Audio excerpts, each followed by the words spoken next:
I'm Bree Luck, and you are listening to the Pause to Go podcast, where we explore the process of turning life's transitions into stellar transformations.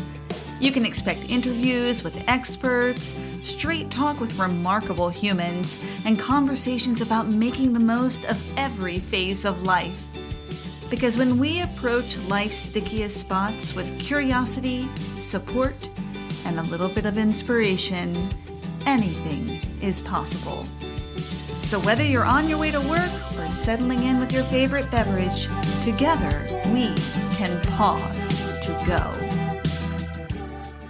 As a solopreneur, I really like the flexibility to work from pretty much anywhere, so I'm happy to head down to Code-Based Co-working, where I can enjoy the company of others while I tackle my to-do list. Also, they have a state-of-the-art, consumer-friendly podcasting studio that is, frankly, my home away from home. So head over to Code-Based Co-working, check it out, and when you do, tell them that Bree sent you. As a child of the South who also became a teenager in the 80s, there's no way that I could talk about time without mentioning the verse from Ecclesiastes 3, made famous by the movie Footloose and The Birds. To everything there is a season, and a time to every purpose under heaven, a time to be born, and a time to die, a time to plant, and a time to pluck up that which is planted, a time to kill, and a time to heal, a time to break down, and a time to build up, a time to weep, and a time to laugh, a time to mourn, and a time to dance.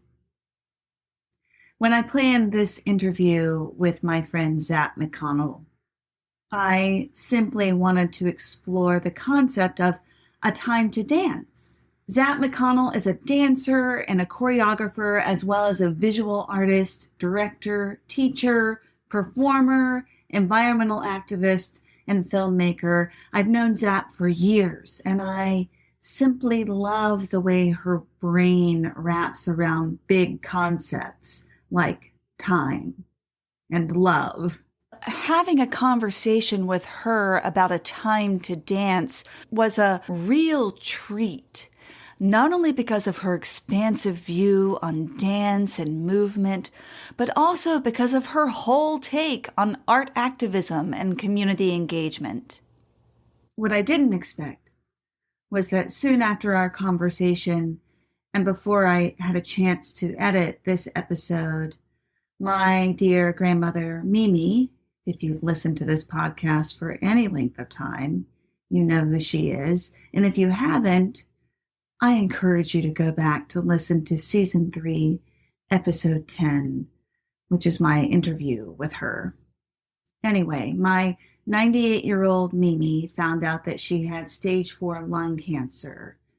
And I spent the last couple of months in Georgia with her. And then, as much as we all hated it, it was Mimi's time to die.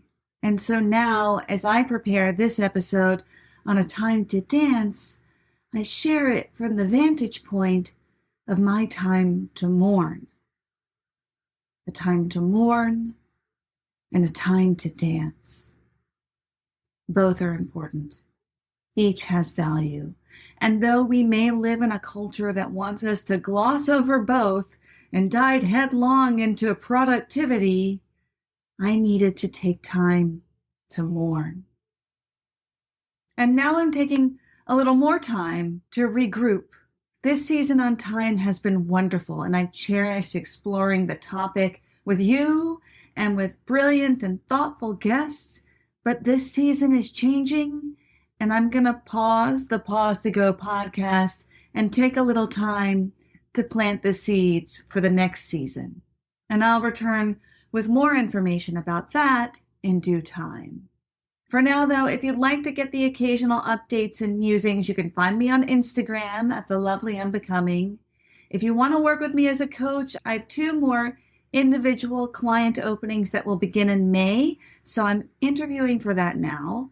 And if you want to just casually engage creatively, you can join the rehearsal room, an ongoing drop-in group, which has just been a balm all winter long.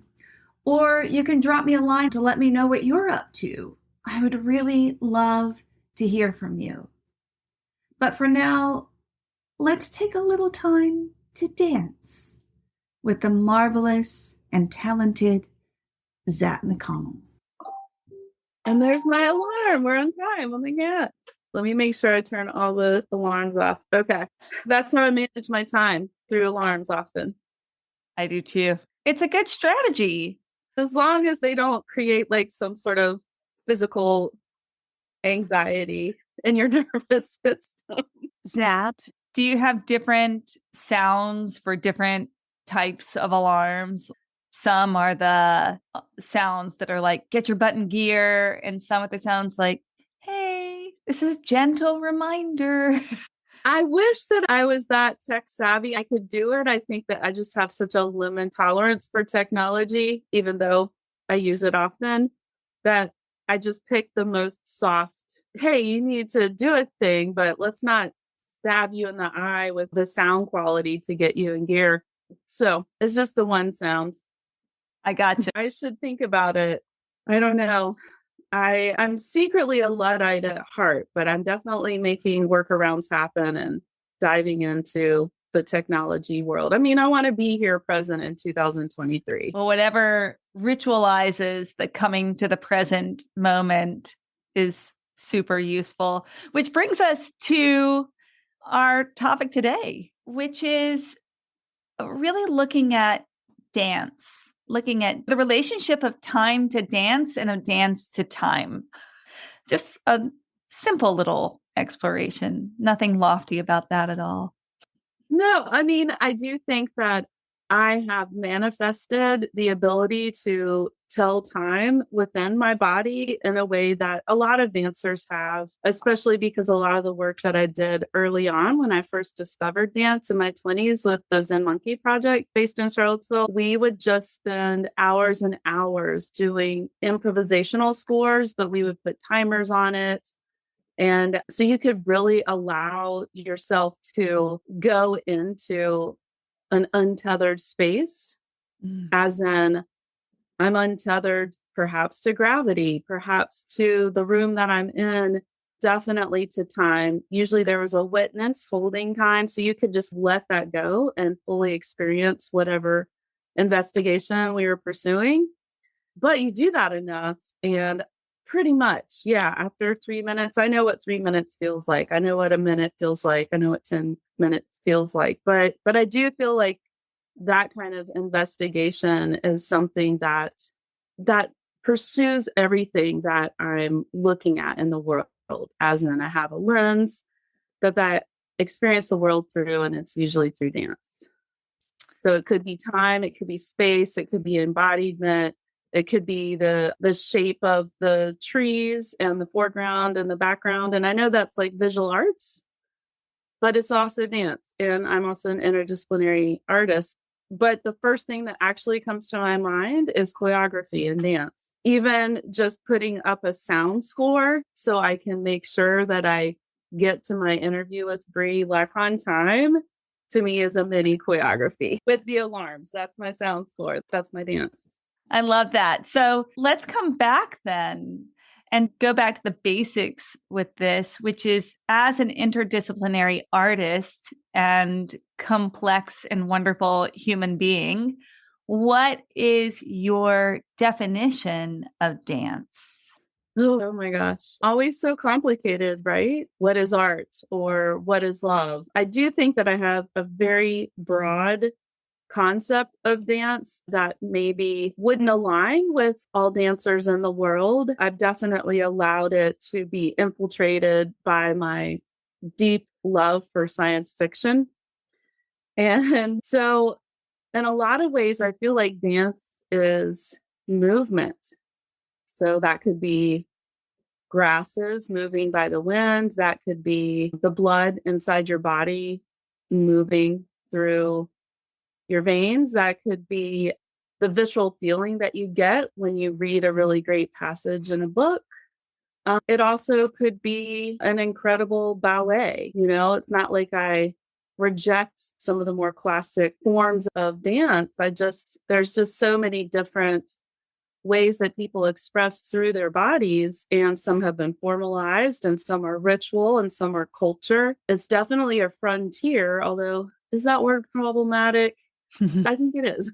To me, dance is also experimentation and exploration and a way to gain knowledge. I've definitely seen musicians try to remember what chord they made or a song they created in the past, and then they reference into their body. And that allows them to go to this other space where they remember the music themselves. I mean, I see dance everywhere, walking in a grocery store and seeing how people inhabit bodies, or how they move through time and space, or how they lift a basket or pick out a can of green beans. So that to me could be a baby choreography. So in a lot of ways, I feel like dance is everything, but that's so broad and annoying. Also, what is love? There's just these like broad topics. And I think maybe our culture in the United States might have a more truncated concept of dance. But I do think that's broadening and opening. And there's just so many styles and so many ways that people can express themselves. They can tell a story. There can be a visceral moment where there's a release of things that have been inhabiting your nervous system or your muscle structure. It's a way to retain memory, and it can be a celebration. So I do think that we access ritual through the body, and that's dance. I've been lucky enough to study with the awesome late Asha Greer, Japanese Tray Tea, and she formed the Heartwood Tea School in Batesville, Virginia, and that is so dance, and it's super hardcore. Like they're very specific movements, definitely a choreography. But you're also serving, you're expressing, you're giving, you're creating a pillow of time-space continuum where your guest can enjoy watching the steam curl from the teapot. Every little moment is curated to just have a little mini moment of joy. And so, not that dance always is giving you joy. I think it can convey a lot of things, but I could go on and on. I'm a real nerd. Love it. The things that you've brought up here so far, ritual, I think ritual is key to having a stronger relationship with time, a more present relationship with time. However, we can bring ritual into our lives that is meaningful to us, I think is super important. So the ritual of dance, I really appreciate. The ritual of theater, I appreciate. Right? They're similar. Performance. Performance is highly ritualistic in general. But also this idea of the body having a memory that our conscious mind doesn't. J.L. Moreno, who was the inventor of psychodrama, said the body remembers what the mind forgets. Other people have said it too in different ways, but it's so true how a movement can unlock a whole new perspective or way of thinking. So when you say that you see things through the lens of dance, it makes so much sense to me. In my planner, I write down my intentions for each day. And I went back and looked, like, what have I done this month?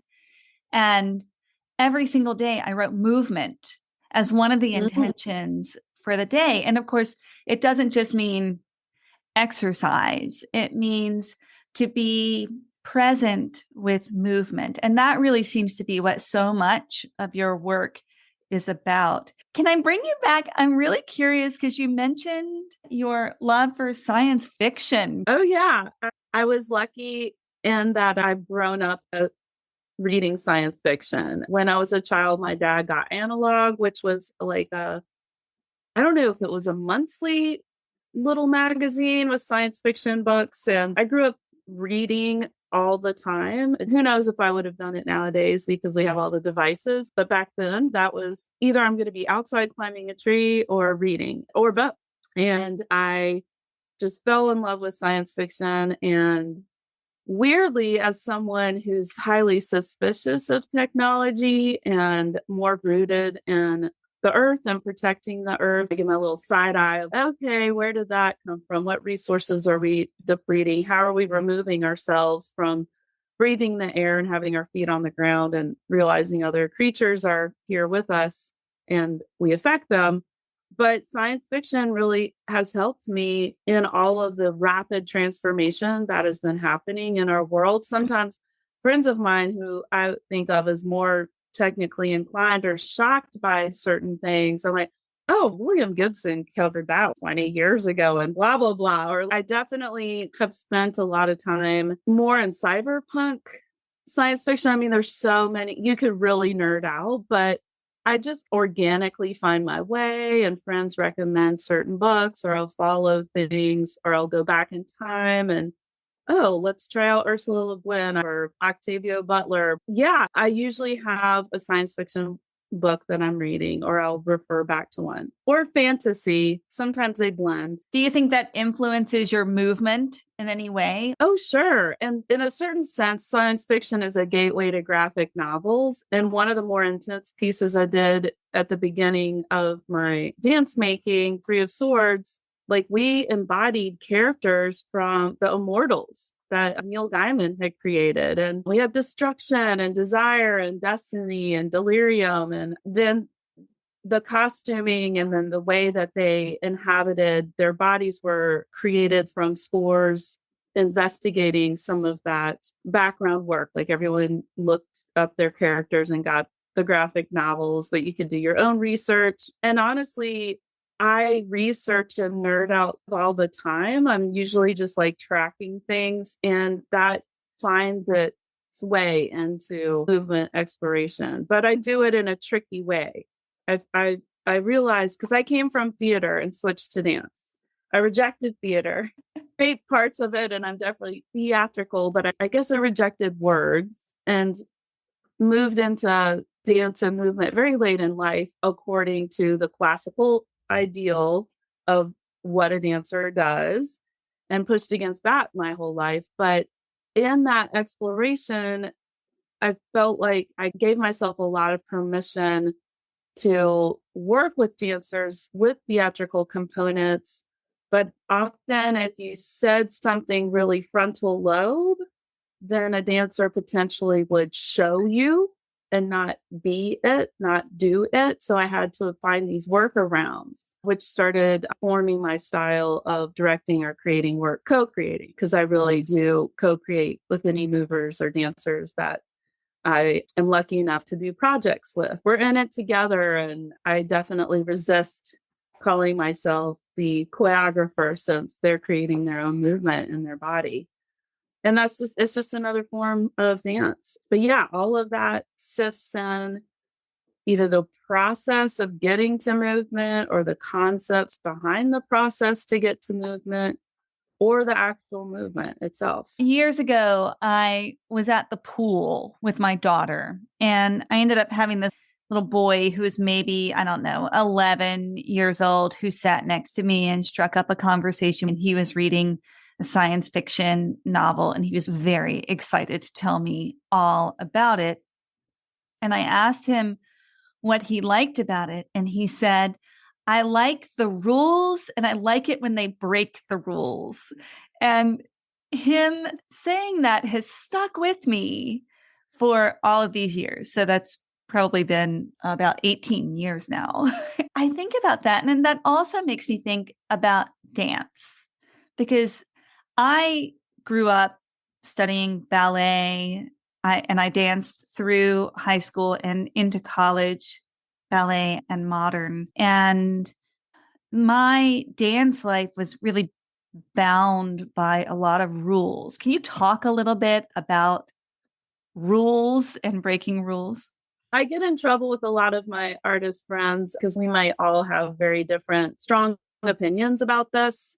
But I did go to North Carolina School of the Arts. I auditioned and actually got into theater, and then took a movement class. Thank you, Bob Francisconi. And then just felt I was falling out of love with theater while simultaneously discovering a voice and an untapped source of creative fire in movement. And Julie Warden was a senior, and she utilized me in her senior thesis in dance. And I was like, okay, I sold, but I was 19. And the closest I ever got to your experience is I took one ballet class as a child at a studio that also had gymnastics.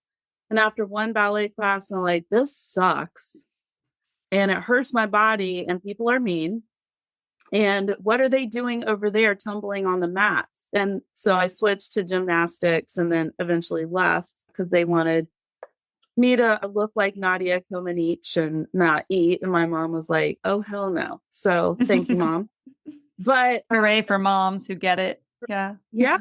And that was a while back. So she was ahead of her time. But when I got into School of the Arts, I did appreciate the conservatory aspect of it. It's definitely a different school now. The era back then was our job is to break you, to break your spirit, to make you nothing, and then build you back up. It was done to us. So then this is just the way, and you'll be in our image. And only then, only when you know the rules, can you break them. And I experienced that. And I think that's oppression.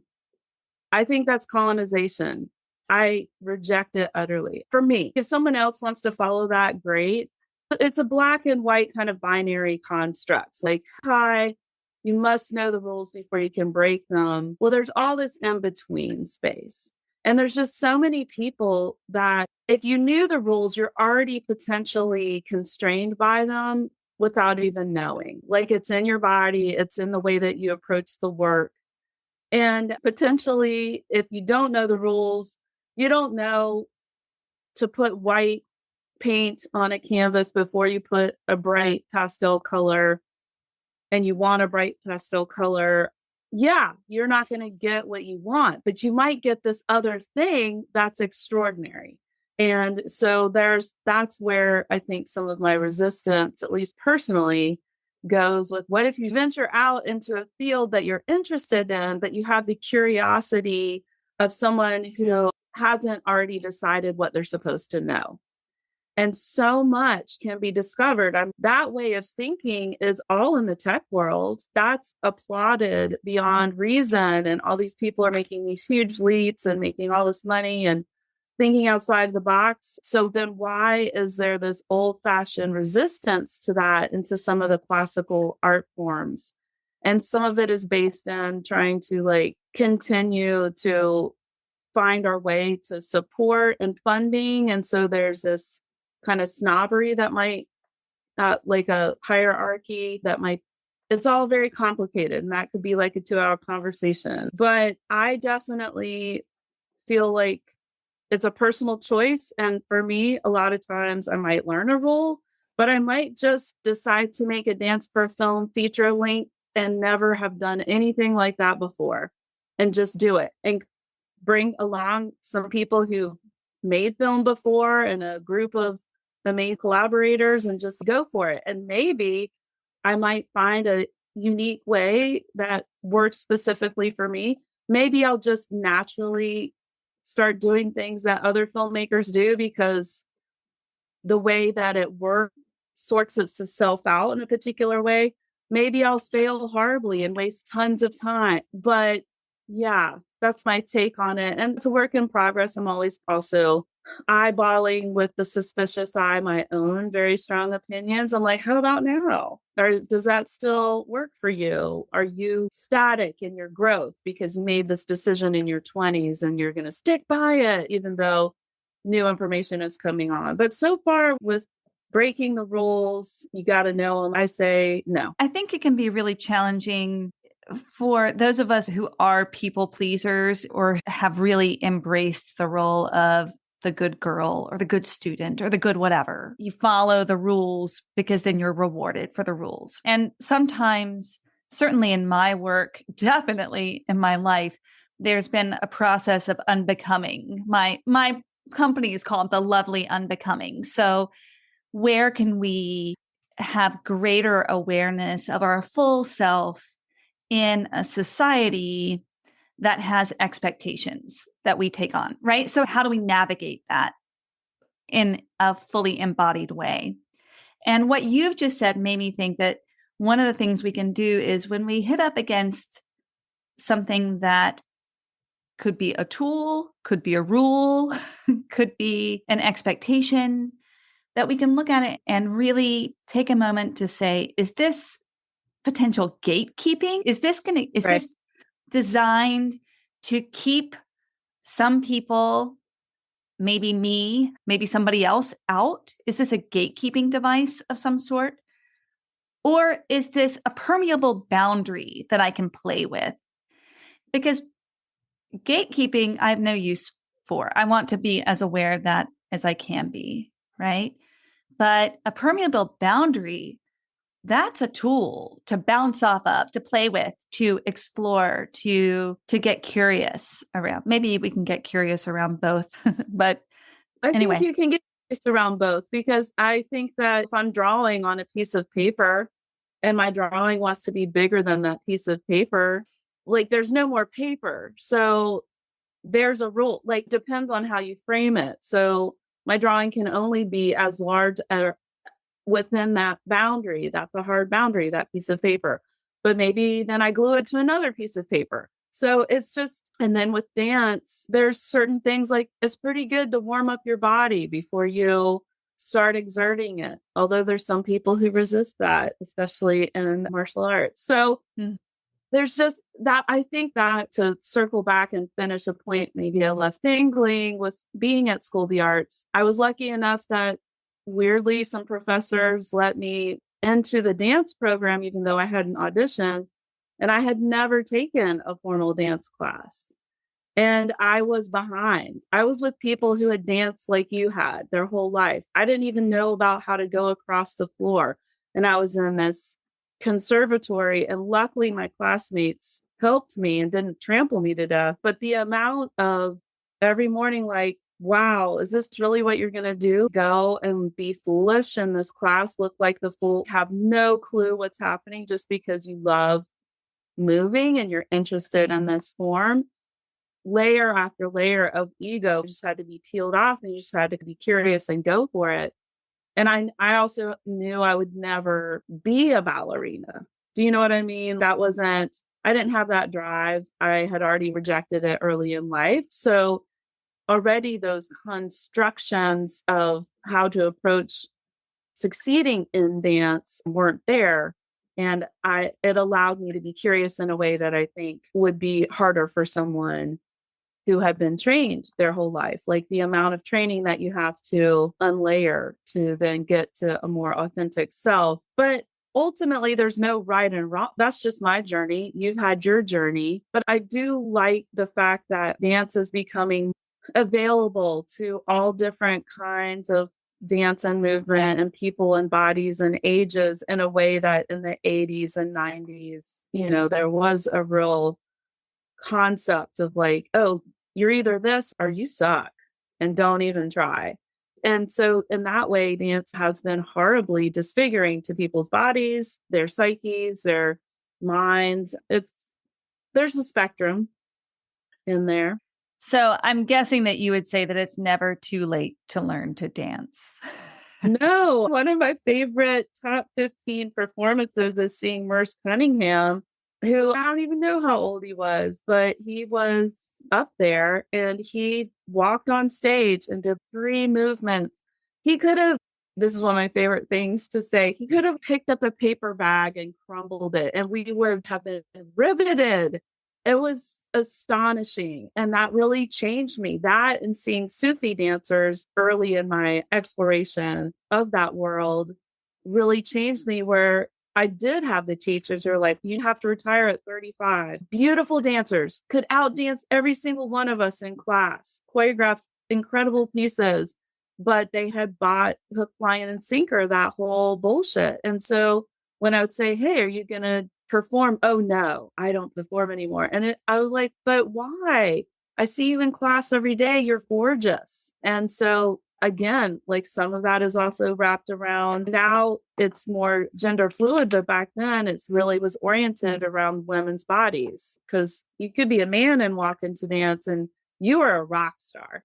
But the 500 women who had auditioned for the one part had to have the most perfect extension, the most perfect body type, no ounce of fat, turned out in such a manner, arms that could do this or that. And so some of it is linked in healing and really embodying feminism, like that rejection of these ways to really abuse our bodies into some form that isn't who created that form. Then we could go back into history and look at colonization and another 4-hour conversation. But I think that absolutely it's never too late to learn how to dance. It's just what kind of dance are you going to do? If you're 90 years old and in a wheelchair, you totally can dance. You may not do an arabesque, but you can dance. There's just so many other ways and forms that you can express using your body. And so I don't mean to say that we're all going to be able to, at 110, jump up and down with our legs spread out like in the Nutcracker. But who knows? With technology, we'll all become cyborgs. That could be possible too when we'll have avatars that do that. Yes. Avatars. Or we clone our bodies and pour our soul spirits into the new, I don't even know, like we could. There's just so much science fiction. That's Kim Stanley. Red Mars, Blue Mars, Green Mars. I forget the order, but that's an amazing series. I will find the name of it and I'll link it in the show notes so people can look that one up and explore it. I've heard through a friend that now he says that he doesn't agree with that science premise anymore, but it was fascinating to think about. I don't know. I've never met him, but I've read his books. It's tricky, right? Because there's science that holds up to the scientific measures that we have at this point, right? Because they're ever changing. We have human brains that can only understand what we understand, and that's ever evolving. But then there's science for sort of the philosophy of it, science as a philosophical query. And maybe even spiritual, depending on what the science fiction is. You bring up embracing dance regardless of age or body type or ability, that we can find ways to bring dance into our lives. It makes me think I'm about to go down to visit my grandmother. She's 98. And she just had a little surgery the other day. She was feeling pretty poorly and she was feeling a little better after the surgery. And she said, let's go line dancing when you come visit me. So if she's still up for it, I'm going line dancing with her next week. I think she just felt like, my body has just been through hell. If it's feeling good at all, I want to use it in a way that is celebratory and good, which is just such an inspiration to me. Can you give us some ways that people might be able to bring more dance into their everyday lives? I can. And I think that because I have approached dance from these more unique perspectives for so long, it's easy for me to think when you're cooking, turn on some music. And as you're moving through the kitchen, that's dance. But for somebody who might feel shy in their body or hasn't broken down all of the constraints about what dance is and what you're supposed to look like, and what if someone sees me, sometimes it's hard for me to put that perspective on. But I do just think that there's so many different ways that you could approach dance. There's so many different classes you could take out there, beginning classes. Maybe you want to do line dancing or you want to learn flamenco, when it's something that you shared with me that you love. But you could also learn a hip hop class. Nikki List, dancer in Charlottesville, she's always learning the new dances. But if you wanted something where there's not as many rules, there's all these different movements that kind of happened 20 years ago where you could do 5 rhythms or dance journey, or I don't know all the words, or You could go to a wave where people are in their own space, expressing themselves however they want to feel. That might make someone want to like tear their hair off and run screaming in the opposite direction. So then that's a beautiful thing that the pandemic brought along, even though I was highly suspicious of this too. There's a myriad of dance classes that you can do on Zoom. So you can be in the privacy of your own home. I'm going to try out this Gaga class, and you can also just dance it out, turn the music on or respond to the silence and the sounds in your room and move about in unique ways that you hope no one sees, but you're just kind of doing your own thing. I do think that like Dancing for the Stars, I think I was talking to Gentle Kelly, and she was so excited years ago when this got really popular with pop culture because yeah, sometimes people think that certain concepts of dancers are that we're assholes, like they're stuck up. And I definitely get nervous about some of the weird dances that I make that someone, maybe one of my regulars at the restaurant that I worked at, might come and feel like a jerk because they don't understand anything that's happening. And so that is true. And that's a whole nother subject matter. But with Dancing for the Stars, all of a sudden, dance very popular to a broad expansion across the United States and the world of people who may not even like dance, or they hear dance and they think wedding or stripper. But just look at all the different ways that people share their joy, share their emotions, express themselves through their bodies are out there. And there's also, if you look around, I do feel like there's free classes here and there. But the other side of that is to run or own a dance studio is really hard. I've done it. I haven't owned one, but I've run one. I swear I'll never do it again because our country doesn't really pay for dance or pay for the arts in the same way that other countries do. And so it's really easy for me to say, go take a class. Go look at your gathering spaces in your city and see if there's a movement class or a dance class. But they may not be as much as we would want because of financial stability within just a beautiful space where you can move. Why would that be so hard to maintain? Somehow it is. With a good floor, especially. Yeah, a floor is super important. That's for sure. And it is true. I think of other countries where the arts in general are better funded by the government, but also the culture allows for more expressive arts and values it more. Again, that's probably a topic for another episode when we can rail against the status of the arts in the United States. When I lived in Amsterdam for a year, and in that year, I was going to a lot of theater in Dutch, and I don't speak Dutch or only shop Dutch. And what I really did was go see a lot of dance. And I became attuned to dance. And I had resisted it as a former dancer. I felt a lot of anxiety when I would go see dance. And suddenly it opened up the feeling of connection with other humans. And so I think that we come to it in different ways. It was really lovely to live in a place where there was easy access to dance. It was very affordable. Everyone went to see music and dance all the time. It wasn't an elitist endeavor at all, which was just really important and invaluable.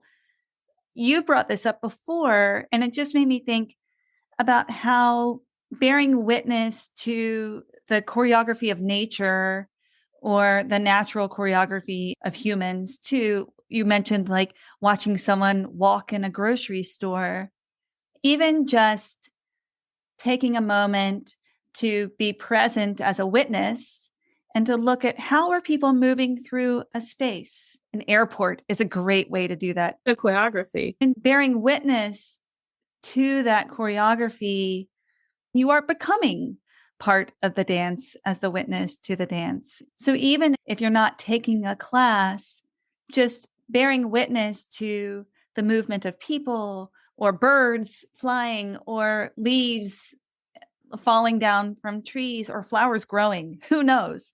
I mean, you could talk about it as the lens or the experience. What is your physiological response to being a witness to those things? And it could be subtle. You could be in that same airport, as you said, having your moment with dance and no one knows. Now, is that too out there for someone who's, I just want to start dancing and I'm 67 and all I know is ballet?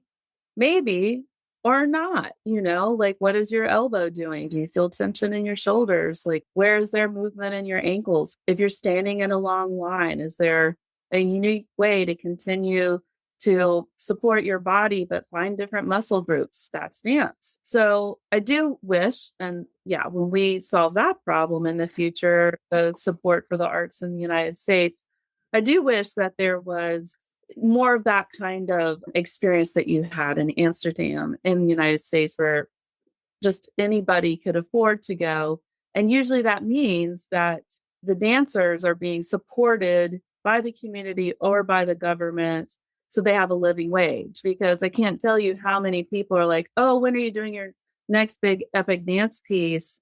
And they don't realize that if I break even, I mean, like, that's even good, but usually I'm losing money. So in order to experience dance where you're witnessing it, the dancers need to be able to support themselves in the most basic ways. And how can make that happen? But yeah, that's going a little bit too much into support of the arts.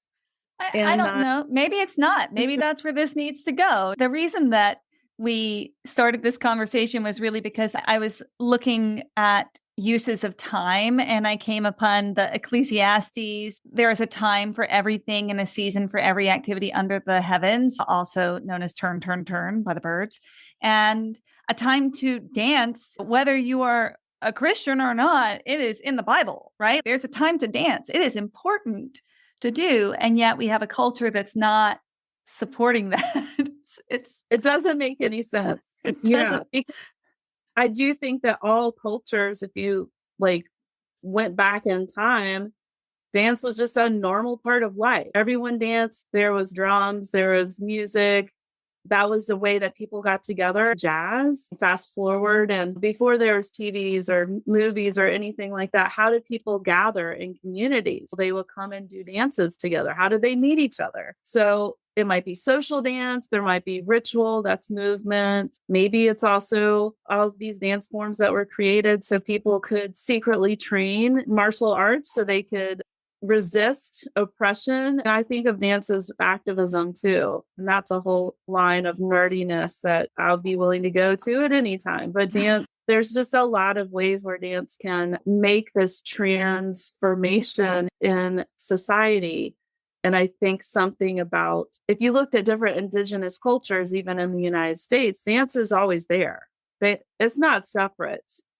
And not every indigenous culture, but many of them. And so what is it about certain societies or cultural norms or ideas of colonization that extract that, to bleach it out of the experience, the life experience? So I do love that there's always a time to dance, and that it's a way to make something more. And I think more and more people are seeing that it's a way to heal. Whether that's the angle you want to go, or you just want to have fun, or you want to train so you can do the most incredible physical expression of whatever as a dancer, all of those are valid and might be different, but can coexist. I think our traumas are stored in our bodies, and dance is a great way to access those as long as you're in a safer space and have like intention around that can be really healing. Can also be discombobulating if you aren't aware of that phenomenon. Yeah, I would love more dance to just be readily available on all the levels for all the peoples. Like outside, I'm lucky there's a big storm. I don't know if you can hear it. And the trees are involved in this incredible performance. I don't think they are performing, they're just experiencing it. But movement and expression is just a vital part of existence. Can you talk a little more about dance as a form of activism? That is something I've been grappling with since I left a more formal conservative, which was definitely based on like kind of a whiteness culture, as in no ethnicity, no feeling, no, like it's all minimalist, like this postmodern concept of abstraction. And so I've spent a lot of time looking at that over the years and like unpacking that and untangling myself from that. And there's usually like in the research when I make a dance, like a big dance I made, the Unearthing, there was so much research into depletion of resources. It was all environmentally based, but it was also looking at how that was connected to social justice issues and extinction of cultures and people. And all of that research is very political. And the activism of it was very political, but there was still resistance of me to make something that was too on the nose, like that it's propaganda or that it's not real art. And so I've definitely feel more and more strongly that there might be a more particular view of mine that's expressed. But I also want the dance to allow room for people to have their own experience. So it's not too didactic. I'm not like telling you how to feel, because I personally resist that as an audience member. But even just the way that I've approached trying to work in dance, and I'm not perfect, I don't always get it all the time, but that we're taking care of each other. We're taking care of each other's bodies, even though a lot of times because of time and money, our processes might be really consolidated. Is there a way that we can cook together, eat together, or how are we utilizing our resources? Just the way that we are together. Can there just be no divas? Can we co-create together and take time, if possible, to process things? And sometimes it's not possible and that's failed. But the process, like I used to write this, and I don't even know how hashtags work. So I think it's really fun to make fun of myself, but it was like hashtag, the process is the product. So something that I realized early on is I'll probably be doing this the rest of my life. And if I take this old school concept of hierarchy where they're the master and then everybody else are peons and we're all scrambling on each other's heads to get to the top, and you have to injure your body or you're worthless and you're not a good dancer, and don't eat and just treat people meanly because they're a dance company and we want to be a dance company. I felt I don't care how great the product is. If that's what it took to get to the product is awesome. Yay. But if the 8 months of rehearsal before that 3-night performance was utter hell, most of your life is going to be in utter hell. And why would you do that? Can't you get a good product with a good process? So again, just the act of making work and striving to collaborate and learn from my mistakes and follow other people's leads and utilize resources that we've done a lot of in-kind donations or at-hand productions, whatever is at hand, we're going to utilize. Get a bunch of used clothes and cut them up, and that becomes the costume. All of that is activism.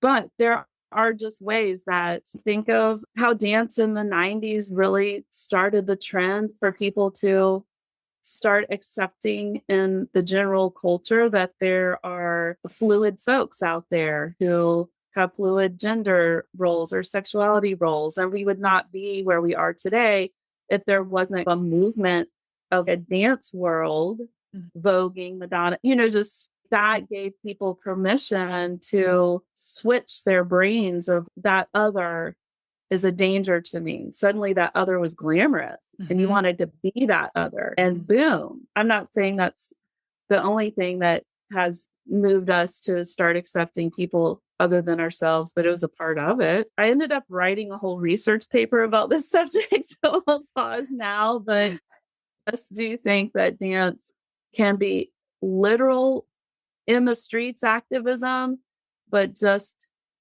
taking care of your body and being with others in a space, moving, is also another form of activism, and how you do it. You've identified that the activism can happen in the content as somewhat of a polemic for all intents and purposes, right? To raise awareness about an issue, or it can be process, which is an example of, hey, here's something to embody, to take better care of ourselves and each other and the world around us that's sustainable. What you're talking about is it's really about caring and sustainability in every way, which is so important. Plus a little bit of drag saves the world is pretty awesome too. Yeah, I love it. Yeah. There's just so many amazing people out there who are changing the world through their dance and questioning everything. And so even the way that you might experience a performance or the performance itself is activism, but that doesn't always look like I'm wearing a t-shirt saying mountaintop removal sucks, although that's great too. There's just so many levels and ways that we can work towards evolving as a species and being in right relationship with the earth and each other. I think that gets to show up in so many different ways, and dance is a great form. I think, my husband is an environmental impact filmmaker. So we talk a lot about how do we affect change through art, right? Artivism. And what we do know is that people are moved most by two different things. Number one is an emotional connection to whatever it is. So dance it's engaging a visceral response, which usually shows up in us as an emotional response. That's how it gets translated. So that is such a great way of affecting change. Story also does that, right? Stories that are particularly emotional. And then the other thing is example. And so your process-oriented work is setting an example and learning by example. So I just love that. I am such an admirer of yours and a fan of your work. And I would really love for people to know how to get in touch with you. So how can people support your work, find your work, see what you do? Because you do a lot.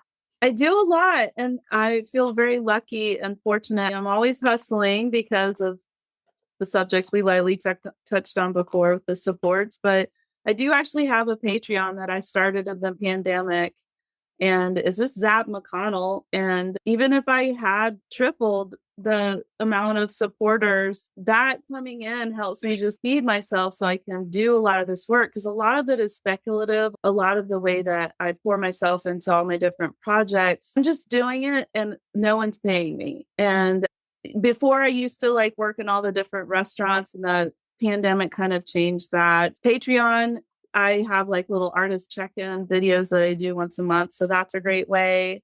I have a website, zapmcconnell.com. I do have an Instagram site that I'm not super witty, or I don't go onto social medias a lot. And then sometimes I do, and then I don't. I'm very inconsistent. But I also am really lucky to be working on 4 projects right now simultaneously, and they're different partnerships. I am working on a passion project, a documentary called How to Feed an Artist, that is based on the symbiotic relationship between the family-owned restaurant and the artists that work there. And I'm sure every artist that's listening to this usually has had an experience working in a restaurant to support their arts. And I'm working with Mary Haglund. We're looking at her restaurant in Winston, and Kat Ryder. We're co-directing together. And Kat Ryder and I met actually making a music video for Lily Bechtel, which just got released and it's out there for free. Desert Psalm. And Kat and I just clicked. And she brought me to Experimental Film Virginia. So we are in post-production of a little dance video. So once that's released, I'll put that on my website and Patreon and stuff like that. And because we're working on this documentary and a dance for film and finished the music video, we formed Kazap Projects, which is really cute. That's what people call us when we're together. And we're just looking to keep making film together. Yeah, Kazap. But I'm also working on a partnership with Sean Richards out of Charlottesville called Party for Sadness. And we just started an Instagram site. Definitely Sean is the one who is better at that than me. But she reached out to me in the heart of the pandemic and was just like, let's make something from scratch to deal with grief. And so we are always exploring what are some gentle kind of public disruptions that allow someone to wander into a ritual situation or a little performance, something. We're still figuring it out. We've given ourselves permission to just have an ongoing process of how do we process grief? How do we acknowledge it? Don't you want to give a little cupcake to your party for sadness? So we have an Instagram, and we were lucky enough to get a residency to the Hambridge down in Georgia and need a little help getting gas and food. So soon we're going to be selling some little cute things. So check that on our Instagram. And then I'm always in movement practice, even though we're not near each other, with Julie Rothschild in the practice of making. And every so often we'll have labs. And then the Chicken Bank Collective, which is just, I love them so much. 6 women. We're split between the United States and Mexico. We're right now finally trying to get together. And the pandemic really shut all that down, as it did for many people. But Tevin who is the artistic director of Dreaming Stone Arts and Ecology Center in Rutherford, North Carolina, is writing a grant to try to bring Chicken Bank Collective together around Dia de los Muertos. And I'm so honored to be on the board of that, and also Activism Virginia that Kay Ferguson started a few years ago now. Josh has taken over. And so that anytime I can help them or do something where I blend my deep, ecological warrior, like your husband, with my arts, the way to go. But we should all check out Activism Virginia just to see what we can do to stop the madness. And then you can always commission a small animal painting on my website. That's my bread and butter. Helps me pay the bills so I can make dance performance. And soon a fundraiser for the documentary will show itself in the spring. Wonderful. Thank you so much. Thank you. Here are my key takeaways from this conversation with Zap McConnell. 1. Dance doesn't just have to encompass the structure of a form like ballet or TikTok routines. I love Zap's expansive definition of dance as movement and also an experimentation, exploration, and a way to gain knowledge. How can you find dance in your kitchen or your garden or waiting in line at the grocery store? 2, so much of our training as artists, dancers, actors, storytellers centers around the idea of learning the rules, or as Zap said, breaking you down to build you back up. I think of my own experience of that and also my own unwitting perpetuation of that problematic approach. For those of us who are guides or educators, let's take a look at where our approach is potentially elitist and possibly even supremacist. How can we become more aware of the structures we are perpetuating? And how can we continue to dismantle them while also providing healthy scaffolding for exploration and growth? 3, dance and art are integral to the sustainability of any culture. So look for ways to incorporate more dance into your life, by observation, by exploration, or by offering support to artists like Zap McConnell, because it is important to honor a time to dance. Thank you so much for listening to the Pause to Go podcast. If you got something out of this episode, let us know. Share it with a friend, join our Facebook group, and subscribe, rate, and review on Apple Podcasts if you loved it. If not, no worries. We want you to tell it like it is, and we'd love to have your input. If you want to know more about what I'm up to, you can follow me on Instagram at TheLovelyUnbecoming or at my website, TheLovelyUnbecoming.com. Stay curious, y'all.